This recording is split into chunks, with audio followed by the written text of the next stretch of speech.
What you're about to hear is disturbing. Spirits speaking through two teenage girls. This is the Enfield Poltergeist, where chilling, otherworldly voices emerged from the unlikeliest of sources. Prepare to witness the unexplained. Whether you remember what happened to you when you died, just before you died and just after you died.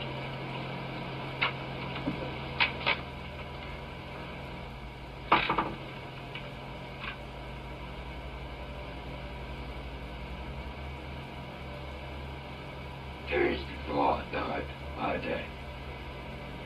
I went blind.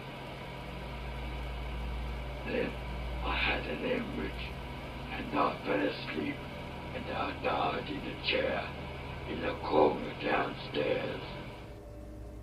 It began in the cold, damp winter of 1977 in a modest, drab house on Green Street in Enfield, England. The Hodgson family, a single mother named Peggy and her 4 children, Margaret, Janet, Johnny and Billy, had no idea that their lives were about to be forever marked by an unimaginable nightmare. At the heart of the terror was Janet, the 11-year-old girl who would become the focal point of one of the most terrifying and well-documented paranormal cases in history. The disturbances started small. The family would hear strange noises, scratching, knocking, and the distinct sound of something being moved around in the middle of the night. At first, they chalked it up to the creaking of an old house, the kind of noises one might expect from an aging building. But when the sounds escalated, Peggy and her children couldn't deny that something more sinister was at work. One evening, Peggy and her children were sitting in the living room when they heard a strange noise from upstairs. It sounded like the scuffling of feet, followed by a crash. When they rushed upstairs, they found nothing. But then the furniture began to move, chairs sliding across the floor, as if an unseen force had taken hold of them. The family was stunned. They tried to laugh it off, but the unsettling feeling that something wasn't right began to grow. As the days passed, the phenomena became more frequent and more violent. One night, Janet was sitting on her bed reading a book when suddenly she was thrown across the room with violent force. She landed on the floor, dazed and terrified, unable to comprehend what had just happened. The family heard her screams, rushing in to find the young girl trembling in terror. That was only the beginning. As the days went by, the poltergeist, which had quietly observed their existence from the shadows, became more aggressive. It targeted Janet, hurling her around the room, slamming her against walls, and causing her to speak in guttural, malevolent voices that were not her own. The once innocent, sweet child became an unwilling vessel for something evil. The events were so terrifying that Peggy reached out to a local newspaper for help. It wasn't long before reporters and photographers arrived at the house, eager to capture the ghostly occurrences. They weren't prepared for what they witnessed. One photographer, while snapping photos of the children, watched in horror as a large armchair suddenly levitated and flew across the room. The witnesses couldn't believe their eyes. It was happening in front of them. Soon after, paranormal investigators were called to the scene, hoping to unravel the mysteries behind the disturbances. One of the first to arrive was Maurice Gross, a member of the Society for Psychical Research. He had been investigating poltergeist activity for years, but had never encountered anything quite like what he was about to witness. The house was thick with malevolent energy. His breath would catch in his throat as the temperature plummeted without explanation. He felt a suffocating heaviness, as though the very walls were closing in. Maurice, along with his team, began recording the supernatural events in the house. At first, they were cautious, skeptical even, but it wasn't long before the team could no longer deny the reality of what was happening. Objects moved by themselves, furniture was thrown across rooms, and the sound of disembodied voices filled the air. The poltergeists seemed to have a malevolent intelligence, responding to their presence with increased aggression. But the most chilling aspect of the haunting was Janet herself. Her behavior was erratic, as though she was no longer in control of her own body. In one instance, She was found levitating off the ground, her body twisted in unnatural ways. Her eyes rolled back in her head, and she emitted guttural growls and eerie, otherworldly screams that made the hairs on the back of everyone's neck stand up. It wasn't just a haunting, it was a full-blown possession. The voices that came from Janet were like nothing anyone had ever heard before. They weren't the innocent tones of a child, but the deep, rasping growls of a grown man, filled with malice and hatred. One voice, which identified itself as Bill, or the man from the chair, would speak to the investigators, taunting them and threatening harm. "I'll kill you," it said one evening, in a voice that sent chills down the spine of anyone who heard it. But even more horrifying were the things the poltergeist seemed to know. It spoke of events from the family's past that no one outside the house could have known. It seemed to be aware of their fears, using them to torment them. The spirit seemed to know the darkest corners of the Hodgson family's history and used this knowledge to its advantage, breaking them down psychologically and emotionally. As the haunting intensified, the poltergeist grew bolder. Janet would often wake up with bruises and scratches on her body, marks that appeared without explanation. At times, the family would find her unconscious, her face contorted in terror. She would often report feeling as though something was watching her, its cold, malevolent eyes tracking her every move. It was as though the entity was feeding off her fear, growing stronger with each passing day. Things took an even darker turn when the family began to hear the sound of footsteps in the house, as though someone was walking around, unseen. The footsteps were loud and deliberate, echoing through the halls as though a person or something was pacing. The footsteps grew closer, and the air grew colder, until the house felt like a tomb. In one particularly harrowing episode, Maurice Gross was sitting in the living room with the family when he heard the unmistakable sound of a door creaking open. He turned to see a chair slowly moving by itself, gliding across the floor with a life of its own. Then, suddenly, a loud bang rang out, and the room seemed to shake as if struck by a violent force. The team rushed to the source of the noise, only to find a large, heavy wardrobe had been thrown across the room. There were no wires, no strings, no tricks, just a piece of furniture defying the laws of nature. Despite the terrifying events, the Hodgson family tried to continue their lives, but it became increasingly impossible. The poltergeist's attacks became more frequent and intense. In one instance, Peggy was thrown across the room by an unseen force. Her body slammed against the wall with such force that it left a visible imprint of her form. Janet's levitation became more frequent, and the malevolent entity seemed to toy with her, as if mocking her helplessness. The haunting did not let up, even after the team of investigators left. In fact, the poltergeist seemed to grow stronger, as though feeding off the fear of the witnesses. The house became a battleground between the forces of darkness and those who sought to stop it. For months, the Hodgson family endured this nightmare, trapped in a never-ending cycle of terror. The case of the Enfield Poltergeist eventually faded from public attention, but the scars it left on those who witnessed it remained. Janet and her family were forever marked by the experience, and though the disturbances eventually stopped, the fear and the darkness that had gripped the Hodgson family never truly left them. The Enfield Poltergeist, one of the most infamous hauntings in history, remains an unsolved mystery, one that continues to haunt those who dare to investigate the unknown. The house on Green Street may be silent now, but the echoes of the terror that once took place within its walls still linger.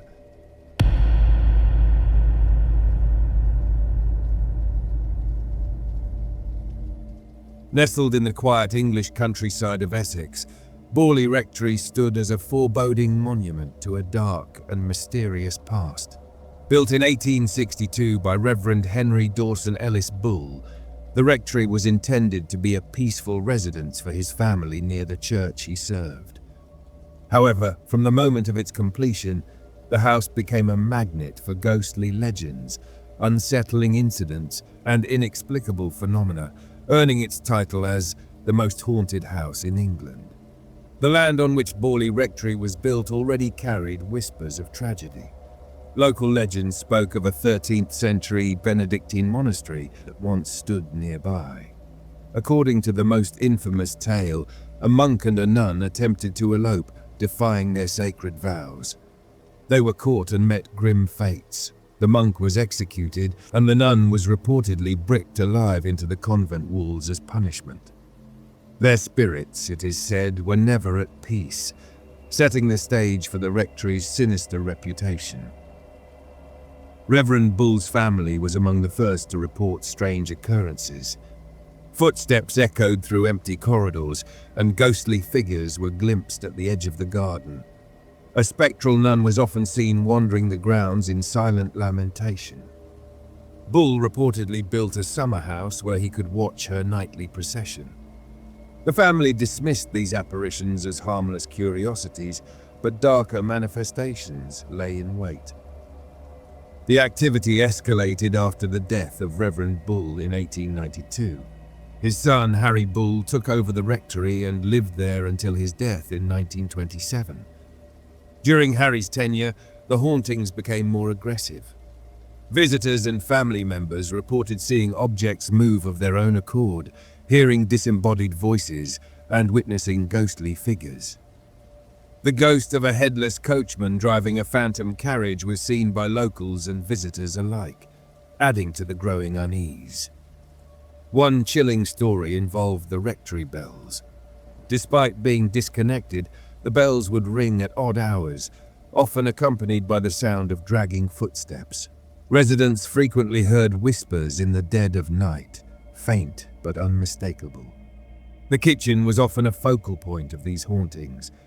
Pots and pans would fly from their places, and phantom smells, sometimes pleasant like lavender, other times sickeningly foul, would permeate the air. The most infamous chapter in Borley Rectory's haunted history began in 1930, when Reverend Lionel Foister and his wife Marianne moved into the house. Almost immediately, the couple became the targets of relentless paranormal attacks. Objects flew across rooms unprovoked, mirrors shattered spontaneously, and unexplained cold spots plagued the home. The rectory's malevolent forces seemed to fixate on Marianne. She was pushed, slapped, and even thrown from her bed by unseen hands. Messages scrawled in blood-red writing appeared on the walls, imploring, "Marianne, help!" and "Marianne, please get help."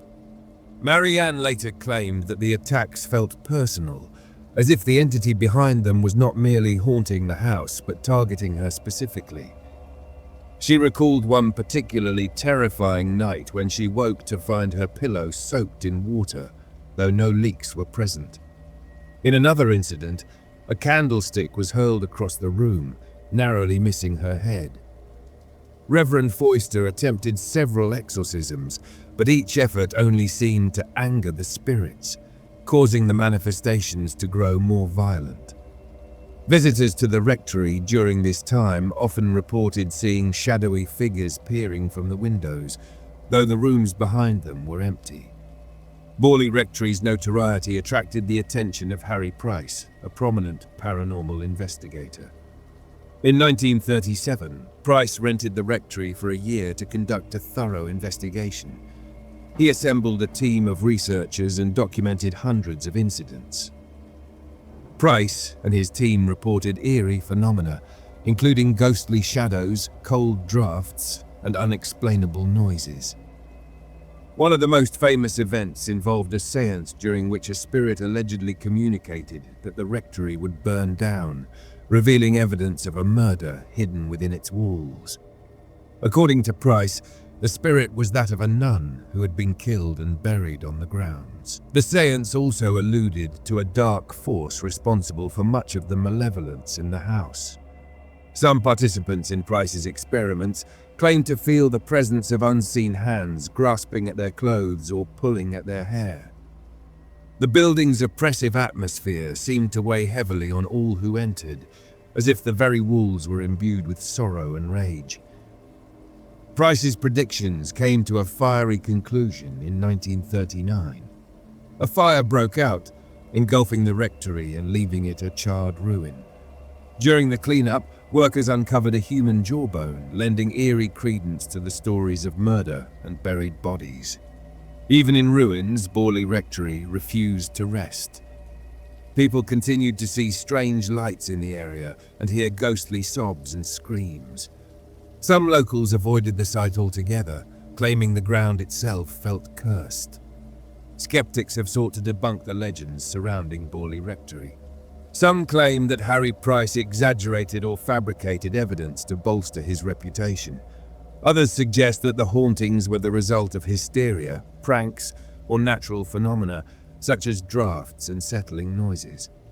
However, believers point to the sheer volume of reports and the consistency of experiences over decades as proof of something supernatural. The emotional accounts of those who lived in or visited the rectory lend weight to the idea that something truly inexplicable occurred within its walls.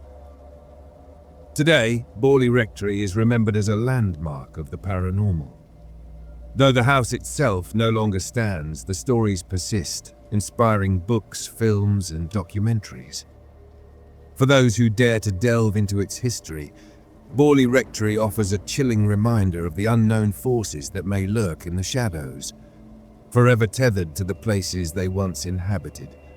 The ghostly nun, the phantom carriage, and the vengeful spirits that haunted Borley Rectory have cemented its reputation as a place where evil lingered, a place where the past refused to stay buried.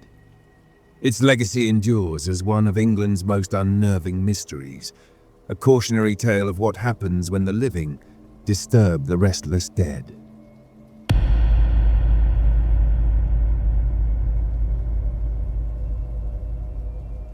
Keith Linder stood in the driveway of his new home in Bothell, Washington, with a sense of pride and accomplishment.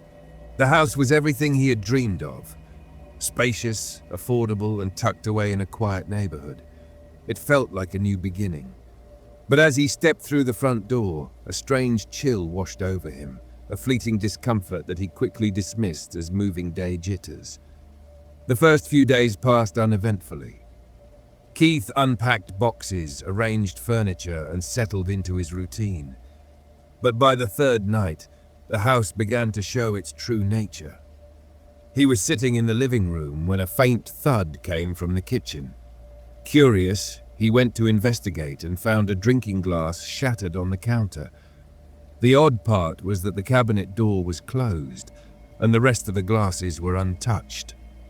Keith brushed it off, convincing himself it had been poorly stacked and fell. But deep down, something about it unsettled him. Over the next few days, the strange occurrences multiplied. Picture frames fell from walls, lights flickered no matter how many times he replaced the bulbs, and doors creaked open on their own. One night, as Keith sat on the couch scrolling through his phone, he heard a faint scratching coming from the walls. It started as a light skittering sound, almost like mice, but quickly grew louder and more deliberate. The sound moved from room to room, following him. That night he noticed something even stranger. The Bible on his nightstand, which he hadn't touched since unpacking, was lying open. Its pages fluttered slightly, though there was no breeze in the room. The passage it was open to sent a shiver down his spine. And no wonder, for Satan himself masquerades as an angel of light. Keith began waking up at precisely 3:33 a.m. every night, drenched in sweat and overwhelmed by a suffocating sense of dread. The air would grow icy cold, and he could feel an unseen presence looming in the shadows. Objects started moving on their own. Books flying from shelves, utensils clattering onto the floor, even a lamp crashing against the wall. The activity grew more violent with each passing day, and Keith couldn't shake the feeling that he was being watched. Shadows seemed to dart in his peripheral vision, and he often felt eyes on him, though the house was empty. Once, while brushing his teeth, he looked up to see a figure standing behind him in the mirror. It was tall and impossibly dark, with glowing red pinpricks where its eyes should have been. He spun around, but the hallway was empty. Desperate for answers, Keith invited a friend to spend the night. His friend was skeptical, but agreed to see for himself. Around midnight, they both heard it, a low, guttural growl emanating from the kitchen. When they went to investigate, they found every cupboard door wide open, their contents scattered across the floor. His friend, visibly shaken, urged Keith to leave. "This house, it's not normal," he said. But Keith wasn't ready to give up on his dream home. He convinced himself he could handle it, that it was all in his head. 2 nights later, Keith was jolted awake by a deafening bang that seemed to come from every corner of the house at once. The smell of smoke pricked at his nose, and he rushed downstairs to find the living room in utter chaos. His couch was overturned, the coffee table shattered, and the walls were smeared with blackened handprints. Before he could process what was happening, an unseen force slammed him against the wall.